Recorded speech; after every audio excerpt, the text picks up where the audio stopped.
Anthony Mangarelli from the Cedar Grove Football League. We're going to talk to him right now. He's a passionate Patriots fan. All right. Okay. How you doing, Ant? How you doing today? What's up, buddy? How we doing? I'm doing all right. How are you? I'm not doing too great because we had a lot of technical difficulties before the show. I wanted to smack my camera guy in his fucking mouth, and I wanted to smack my fucking co-anchor in his fucking head. But anyway, besides that, it's a nice day. We're at 94 Patriots Road in Morris Plains, New Jersey, and we're waiting to hear what you have to say about the big game this evening. Wow, 94 Patriots Lane. Sounds like a nice street. A street I'd like to be on today, let me tell you. Hold on, Ant, please, hold on 1 second. Because Don Vito really needs a smack in his head because he just cut you off. Hold on. All right, Ant, are you there? I'm here. You're here, all right. You're definitely here. All right, hold on. Okay, can you please talk? We're just doing a sound check. Yes, I'm here. Hello. Okay. Now, LD, can you hear that better? Yeah. Okay. So, Ant, now tell us, are you a Patriots fan? I am not a Patriots fan, but I will be rooting for the Patriots as of 6:29 Eastern. Why? And why is that? Why is that? Well, you know, considering I live in New Jersey and 95% of my friends are all Giants fans, I have to root for New England just based on the fact that if the Giants happen to win this game today, I will hear about it for the next 6 months of my life, all summer long, all fall long. I think you were telling me the other day that you're a 49ers fan. Is that true? I am a 49ers fan. Now, how did you feel? How did you feel when they lost? I mean, you know, we discussed this last week, me and Don Vito, about the fumble that, you know, was clearly a fumble on the Giants side when they returned the kickoff or whatever the fuck it was. I don't remember. I don't watch sports. I'm just you know, I'm just a fan. You know, just you know, I watch it when I get to watch it. You know, sometimes. You know how it is. Just a dumbass. I'm just a dumbass sometimes, you know? Uh-huh. So how did you feel about that fumble?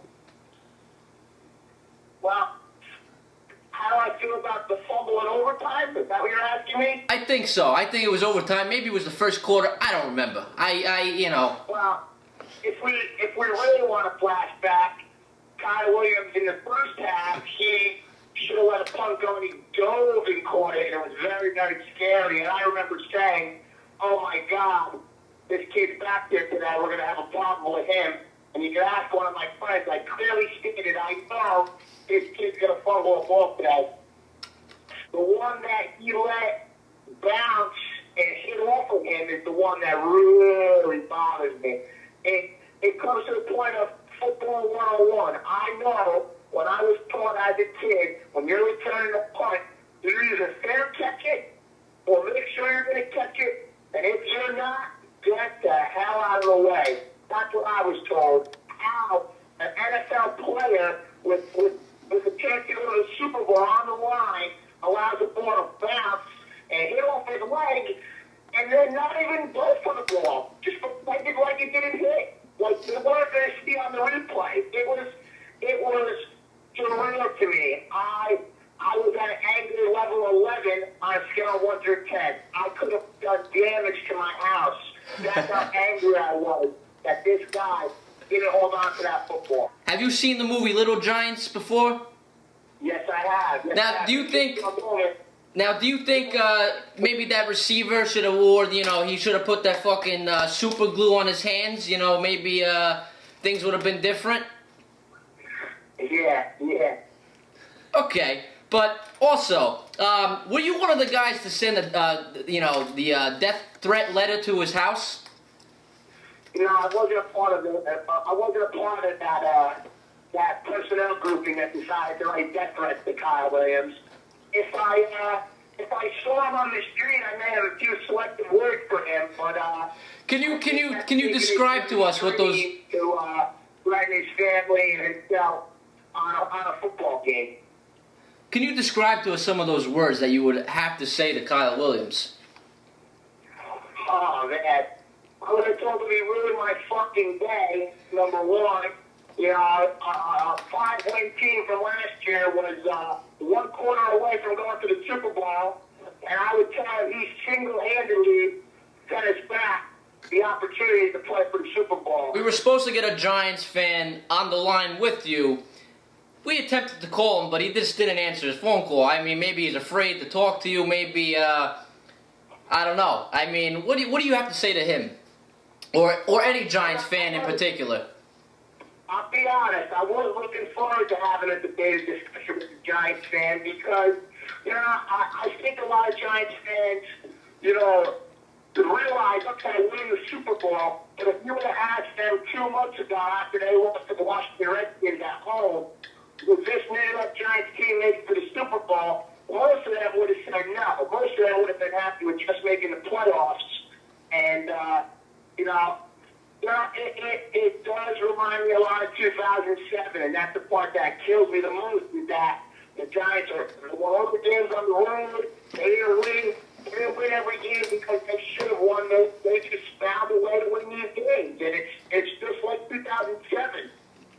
The only difference is today, I think you're running into a coach and a quarterback that really have been waiting for the opportunity to avenge the one team that knocked them off in the Super Bowl. And like I said earlier, I think the main difference between today and 2007 is, in 2007, the Giants were definitely the underdog in that game. New England was undefeated. A lot of people didn't want New England to go undefeated throughout the whole season. And I feel as though today, you know, the rules are reversed. I think all the talk has been on the Giants and on Eli Manning, and I don't think the Patriots are getting enough respect that they deserve. And I have a feeling my man Tom Brady, University of Michigan alum, is going to get it done today. And I got a feeling I'm going to be a very happy man today at about 9:35, 9:40 Eastern. One more question, you could go. Wait, Don. Don't fucking just cut him off like that, you know. I mean, I did. He was done talking. He wasn't done talking. He wasn't. You want a fresh one or what? Let the guy speak over here. All right. Jesus. One more question. Hey, Don, if you got to know me, man, you know that I'm never done talking, brother. I'm never done talking. He's never done talking. He's Italian. That means he's never done All right, talking. well, always talking. One more question. What are you projecting for the 49ers next year? What am I projecting for the 49ers next year? Well, I'll be honest. I did not expect a 13-win season this year.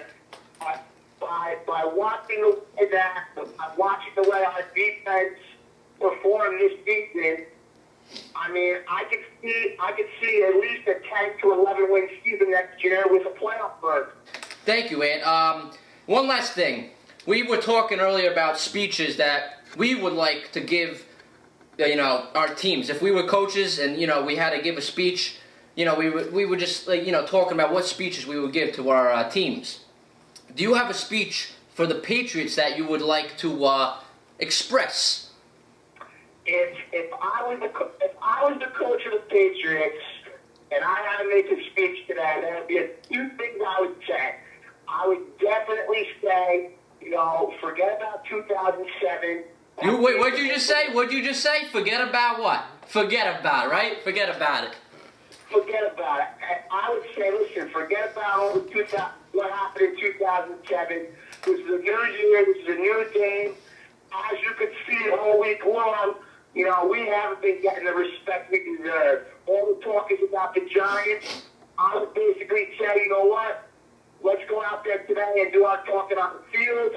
I feel like once the Patriots, I would tell them, once we start meshing and clicking, and once we start moving the ball up and down, the Giants aren't going to know where to hit them. Let's go out. Let's execute our game. Let's play our game. And I think the rest will fall into place. And that would be basically what I would tell my team going into the game today. Thank you, Ant. Thank you very much for this phone call. Once again, Anthony Mangarelli. Is that how you pronounce your last name? I'm bad with, you know, I'm Italian and I can't even pronounce fucking Italian last names over here. It's actually Mangarelli. I'm sorry. Mangarelli, but everyone calls you Mongo. I don't get that. Everyone calls you Mongo, but you're Mango. Yeah, man, I'll tell you, that nickname came a long time ago, brother. It actually came from an old Western movie. There was a character named Mongo in an old Western movie. And Was that the one with Clint Eastwood where he pulls a gun out like in like a matter of a few seconds and just shoots the guy dead? You know, it's an old Western movie. It's called Blazing Saddles. I don't really know who was in the movie. I just know that I got the nickname because when I was a kid playing Pee Wee football, I was a little bigger than everybody else, and he was a big guy, so they decided to give me the name Mongo. Very nice, very nice. Well, my co-anchor here, Don Vito, wants to hang up the phone on you. I don't know why. You know, we were glad to have you on the show, but you know, we got to go on to the next piece of business. Not everything's about the Super Bowl today as much as we want it to be. I mean, Don Vito here is wearing a fucking Chargers jersey. I don't know why. You know, I told him to wear... He should have hung that up in his closet a few weeks ago, man. I know, I mean, he's just, you know, he's retarded sometimes, so, you know, I always tell the kid, you know, get some fucking professional help, but he just doesn't listen to me. So, anyway... Listen, guys, I appreciate the time on air today, and I just want to give one more shout-out to my CGFFL fellow members. Big year coming up in 2012, boys. Big year. Good luck, good luck. Thanks. Thank you, Anthony. Thank you. Thank you. Take care.